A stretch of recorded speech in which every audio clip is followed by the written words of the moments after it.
Hello everyone, I'm with me, and today I'm going to be showing you guys a new series that I've been thinking about for quite some time. This series is called Opinions I Cannot Stand.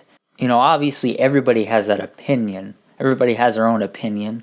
And everybody has opinions that they can't stand, but for me, it's really hard to be like, okay, well, your opinion is wrong, I don't like your opinion, change your opinion now. Even if I strongly disagree with someone, just so advocately just against what they're saying, it isn't an opinion I can't stand. It's like when Apple, for example, like when they got rid of the headphone jack in the iPhones, or the headphone input port in the iPhones.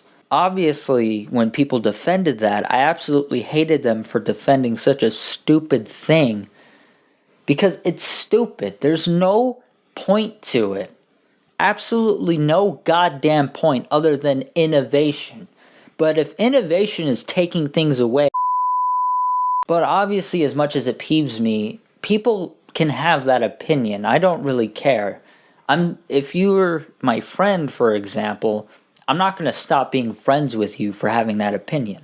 This series, however, is different. These are opinions that will divide our friendship if you so do have these opinions. Now, I think these opinions are bad because I think they're detrimental to society as a whole, which is why I strongly disagree with everything that you believe in these opinions. For some, sexually fantasizing about children is gross, and for others it's the exact opposite.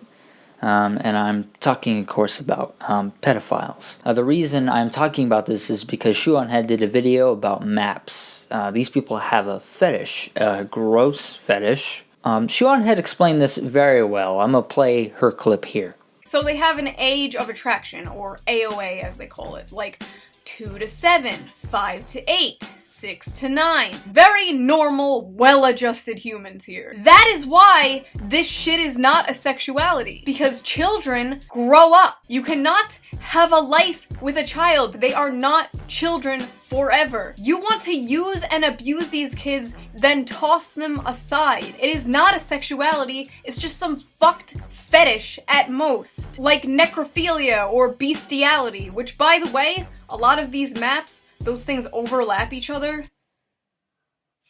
Fuck! I've also taken some inspiration from one of the Amazing Atheist YouTube videos he did a while back. I'll try to find it. I'll leave a link in the description. He basically talked about fantasy and reality. To summarize it quickly, the difference between fantasy and reality is that fantasy doesn't have consequences.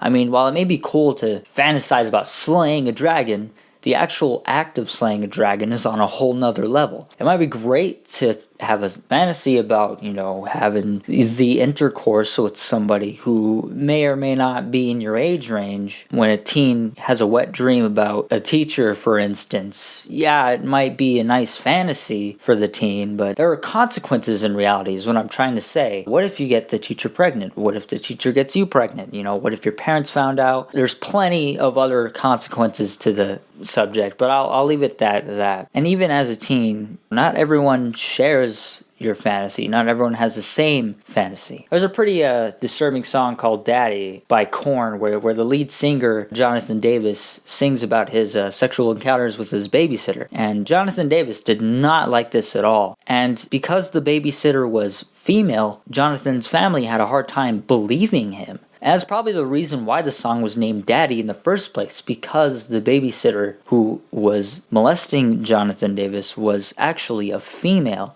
And at the end of the song, Jonathan literally breaks down crying. Now let's have a stark contrast to that. Corey Taylor, the lead singer to Slipknot, has also had sexual encounters with this female babysitter. Maybe only one. I'm not entirely sure if he saw the babysitter again. However, Corey didn't mind it at all, and in fact, it inspired him to have the sex life he had in his early Slipknot days. Do you see the difference? Not everyone has the same fantasy. Not everyone will react the same way. Abusing a child for your own sexual fantasy is sick, no matter what gender they may be. It makes me kind of sad because some kids my age will say that age is just a number. And, well, I'd like to say, well, a prison cell is just a room. Like it or not, there is a very valid reason why the age of consent law exists, and in fact there are many valid reasons. Believe it or not, teenagers are stupid, and I can say this because I'm a teenager. I'm not the sharpest tool in the shed, but I'm not the dullest either. I mean, I know how easily people can be manipulated. Picture this. A lonely teenager with self-esteem issues comes across an older fellow. They take interest in each other and it leads to sex. This older guy or girl could be as old as 18 or 69. 18 is a debatable number depending on the age of the teenager, but even then it's still kind of in the range of illegal. But then we get to numbers like 20, 25, 30, 40, so on. Whatever the case may be, the adult is taking advantage of the fact this teen has self-esteem issues and is in fact using that against the teen for their own advantage. It's kind of like playing a video game where someone is new to the game and someone else is better at it. It's similar to this, except it's way more sinister. What's even worse about this sort of thing is when people say children can consent. And I don't just mean, oh, teens. No, I'm talking about children. No, they cannot consent. I can make a parrot say yes, but that doesn't mean the parrot actually means yes. Children are stupid. I know this because I was a children. I wasn't a straight A, cute, knowledgeable sweetheart. I was an annoying kid who probably had a mental illness. I wouldn't trust that kid with the butter knife, let alone consenting to sex. And while it is true, not all children were as stupid as me, that doesn't mean they can consent. Yes, sometimes puberty comes along when you're really young. Yes, sometimes the kids are smart enough to fully grasp the consequences. That doesn't mean we still should.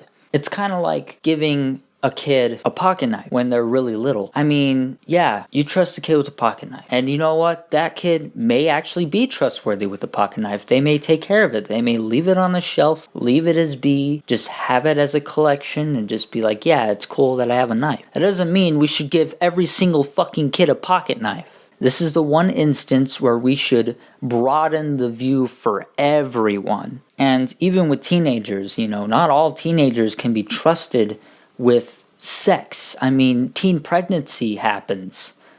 That is all you need. That is all the argument you need. And besides, teens should be with other teens to be on a more even playing field. So what do you guys think? Leave it down below in the comments down below. I hope you guys enjoyed the video. Please leave a like if you did. There's more to come, obviously. I have a lot of opinions that I just cannot tolerate at all whatsoever. But I hope this is a good entry, a good first episode to the series. It'll probably be a short series because there's not a lot of opinions I can't stand, but there are those opinions. They are there. But again, hope you guys enjoyed the video. Please leave a like if you did. And yeah, that's pretty much it. Bye-bye.